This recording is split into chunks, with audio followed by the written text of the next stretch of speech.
والكلام ده، لا خالص طبعا. تمام.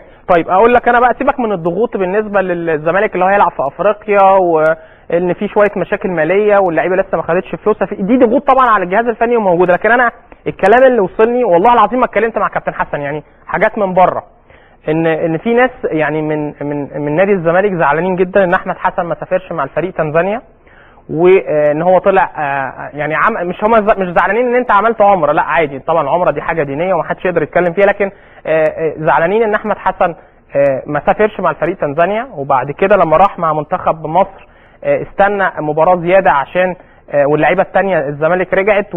فالحاجات دي عارف، والجهاز الفني عليه ضغط ان كابتن حسن شحاته وكابتن اسماعيل بيسمحوا لاحمد حسن.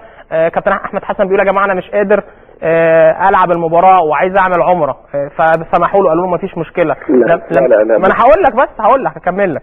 ولما تاني مره مثلا لما اتاخرت في قطر، وده كان بالاتفاق مع الجهاز الفني ان انت تلعب المباراه الثانيه عشان تكون عميد لعيب العالم، وبرضه الناس قالت ازاي احمد حسن يقعد الفتره دي كلها. وبعدين لما رجعت مباراه يانج افريكانز الجهاز الفني اشركك، وبعدين لما حصل عليك هجوم في الفتره اللي فاتت الجهاز الفني دافع عنك كابتن حسن شحاته وكابتن اسماعيل، وقال ازاي انتوا بتهاجموا احمد حسن، ازاي ده راجل عميد لعيب العالم ولازم نساعده ان هو يوصل، ان دي حاجه مشرفه للمصريين. فكل الضغط ده على الجهاز بسبب احمد حسن، فهم عايزين احمد حسن يكون واقف على رجله وشايلهم ويكون مركز بشكل كبير مع نادي الزمالك. ده اللي وصلني يعني. بص لا طبعا، بص انا هقول لك على حاجه، سيبك، انا مش عايز ارجع للماضي لاني انا مش عايز اتكلم في اللي فات، لان اللي فات ده خلاص يعني، هي دي امور كالعاده، ان دايما يعني انا عايز اقول لك على حاجه. انا النهارده مثلا خرجت انا وفتح الله من التمرين، الناس كلها ما حدش اتكلم